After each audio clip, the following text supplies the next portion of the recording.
Cette journée a été incroyable, elle est passée tellement vite, mais j'ai rien vu passer. Vraiment, depuis la dissertation de SH qui a été un coup de vent, vraiment, elle est passée à une vitesse extraordinaire. Cette dissertation a été incroyable. Alors, je vais vous donner le sujet, alors attendez, le fonctionnement de l'entreprise peut-il être rationnel? Gros sujet, ça m'a beaucoup plu.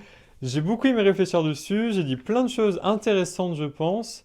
C'est vraiment un bon sujet. Vraiment. Alors, j'ai jamais passé autant de temps au brouillon. Je crois que j'ai passé plus d'une heure et demie au brouillon, le temps de faire mon introduction. Il me restait vraiment juste 2 heures pour rédiger mon développement et ma conclusion, ce qui était très limite parce que j'avais préparé 6 paragraphes. Et je sais, je me connais, que je mets 20 minutes par paragraphe. Donc si j'arrivais à faire 20 minutes par paragraphe, eh bien j'arriverai au bout des 2 heures, donc des 4 heures, avec aucune conclusion.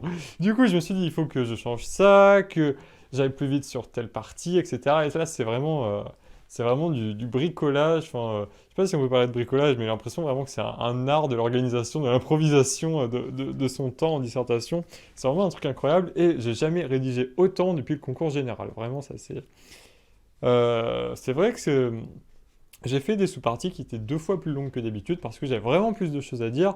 Et puis, j'ai vraiment tout lié dans l'argumentation. J'ai appliqué la méthode de la prof qui était de réfléchir au sujet. Et du coup, j'ai réfléchi au sujet. Ça m'a donné plein d'idées. Et en plus, quand j'étais en train d'écrire un truc, je me disais, ah, mais je pourrais aussi parler de ça. Et du coup, j'en parlais. Et du coup, je pense que c'est plutôt une bonne chose. Enfin, voilà. Je vais vous donner ma problématique. Tiens. D'ailleurs, si vous avez des idées sur le sujet, bah, dites-le moi. Hein, sur le fonctionnement de l'entreprise peut-il être rationnel? Alors, ma problématique, qui est... Alors j'ai fait 3 brouillons, hein. 3 brouillons, j'ai rédigé tout mon plan au brouillon, ce qui est plutôt une bonne chose, je trouve, parce que ça permet de bien mettre à plat les idées, et en fait, après, quand on rédige, on n'a plus qu'à recopier en quelque sorte ce qu'on a écrit sur le brouillon, on n'a pas vraiment à réfléchir sur ce qu'il faut mettre, mais plutôt à réfléchir sur la manière de l'articuler, la manière de l'écrire le plus vite possible, en donnant le plus de détails possible, sans en faire trop, mais en prenant bien garde à rejoindre toujours notre argumentation. Et ça, j'ai vraiment essayé de le faire, notamment quand j'ai lié des parties qui n'étaient pas forcément évidentes à lier, quand j'ai parlé de la firme réseau notamment, par rapport à une forme d'organisation rationnelle de l'entreprise. Enfin bon, ma problématique, on y arrive, alors on y arrive. Il s'agit de se demander dans quelle mesure l'organisation du processus productif repose sur des modes de coordination rationnelle. Voilà, je pense que c'est clair et efficace. Est-ce que ça limite le sujet? Je pense pas. Est-ce que ça reformule pas assez le sujet? C'est possible. À dire vrai, pour vous donner un sentiment d'ensemble, je suis assez content de ce que j'ai fait. Je vais vous dire le plan parce que je sais qu'il y en a plein qui sont ES parmi vous et peut-être que ça vous intéresse. Ce que j'ai fait, du coup, alors voilà. Alors, grand 1. L'entreprise tend vers une rationalité. Grand 2. Cependant, les acteurs qui la composent ont une rationalité limitée. Et grand 3, alors comment je vais vous formuler ça? Ainsi, en se détachant du fonctionnement rationnel au sens strict, l'entreprise pourrait développer une organisation rationnelle au sens large qui impliquerait les acteurs dans les processus productifs. Voilà. Voilà. Bon, j'ai hâte de voir ce que ça donne parce que vraiment, je pense que j'ai mieux réussi que les fois d'avant. Je pense que j'ai réussi à mobiliser beaucoup plus de choses et que j'ai réussi vraiment à bien mettre en perspective le sujet et à faire attention aux nuances et à faire attention à traiter le truc. Bon, voilà, bon, je vais arrêter de vous parler de ce sujet, mais vraiment, ça va encore me tourner dans la tête pendant 2 semaines, tel que je me connais. Hein. Vraiment, quand je fais un sujet de SH, après, ça va... Alors, c'était pareil pour le concours général, je vous raconte pas. Quand j'avais fini l'épreuve, j'y ai pensé pendant des mois, mon Dieu, mais c'était insupportable. Vraiment, mais... enfin... Faut aussi que je vous parle de l'espagnol. Alors l'espagnol, ça s'est plutôt bien passé. C'était un petit peu compliqué parce que, disons que il y avait pas mal de vocabulaire que je connaissais pas, mais j'ai réussi un petit peu à filouter, à surmonter les difficultés, en fait, en passant juste à côté, en prenant un mot pour un autre et en utilisant des synonymes, etc. Je pense que je m'en suis plutôt bien sorti. J'ai surtout réussi la traduction de l'espagnol vers le français parce que j'essaie de traduire un petit peu en mode idiomatique, de me dire est-ce que cela, on pourrait le dire en français? Ou est-ce qu'on pourrait pas le dire? Enfin voilà. Du coup, ça m'a pas mal aidé. Après, pour ce qui est de l'expression écrite, c'était un sujet sur l'Amérique latine. C'était pas franchement évident. Enfin, disons que, en fait, c'était très large. Et puis, c'était pas forcément facile de trouver des choses intéressantes à dire dessus.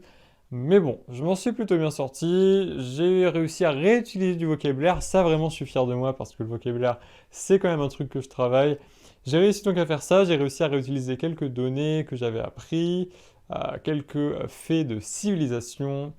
Donc ça, c'est plutôt bien. Je suis plutôt satisfait, mais bon, ça reste de l'espagnol et mon niveau en espagnol n'est pas très élevé, mais j'ai l'impression de progresser. Ça, vraiment, c'est un truc important parce que autant, enfin, concrètement, j'ai fait de l'espagnol depuis la sixième et disons que de la sixième à la première, j'ai fait de l'espagnol sans trop le travailler. J'ai fait de l'espagnol un petit peu comme tout le monde, je pense.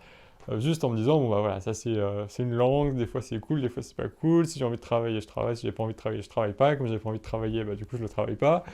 Du coup, j'avais pas un très bon niveau en espagnol, mais en prépa, je me suis mis à travailler l'espagnol, enfin je me suis mis, bah voilà, ça fait 3 mois quoi, hein, voilà, faut pas non plus partir avec trop d'ambition, mais j'ai réussi à progresser, je pense.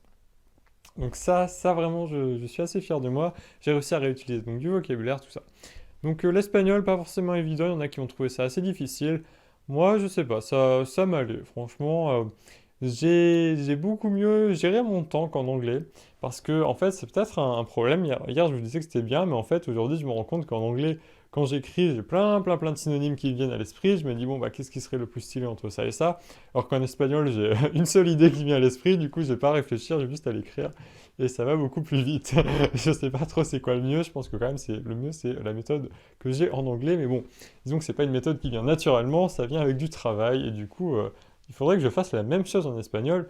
Mais en même temps, c'est un coefficient 2, donc le travailler beaucoup, c'est un petit peu compliqué, quoi. Bon, demain, j'ai culture générale. Culture générale, on a une dissertation, une contraction de texte, dissertation sur les chefs-d'œuvre. Ça va bien se passer. Moi, j'aime bien les chefs-d'œuvre. Et puis, c'est un sujet intéressant. On va voir quel sera le sujet précis de la dissertation. J'espère que ce sera pas trop compliqué, parce que, bon, voilà. Sinon, ouais, c'est vraiment le point de la culture générale, c'est qu'il faut connaître un petit peu des choses sur un petit peu tout. Et d'ailleurs, je suis assez content pour la dissertation de SH. Allez, je reviens dessus, c'est parti. Parce que j'ai réussi à réutiliser des livres que j'avais lus. Et ça, je suis assez content parce que j'ai pas puisé que dans le cours. En fait, quand je fais une dissertation, j'aime pas utiliser que le cours parce que j'ai l'impression que c'est juste réutiliser un petit peu servilement ce qu'on nous donne et j'aime bien approfondir. Enfin, moi, je suis un petit peu comme ça.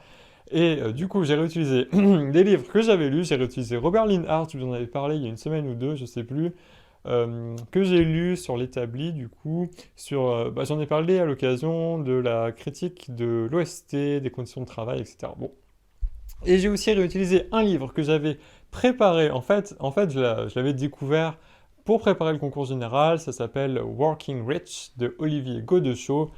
En gros, pour faire très simple, bon, je ne l'ai pas lu, hein, mais voilà, si vous l'avez lu, c'est très bien. En gros, pour faire très simple, du coup, il parle de la finance, des bonus dans la banque et des compétitions entre salariés qui remettent en cause l'unité du salariat. Et je trouvais ça intéressant pour illustrer justement la théorie des incitations, donc l'idée des bonus qui sont supposés engendrer une plus grande implication de l'individu dans le processus de production. En l'occurrence, il s'agit du système financier ici. Voilà, donc ça, je suis assez content. J'ai réussi à réutiliser des connaissances et ça fait vraiment plaisir.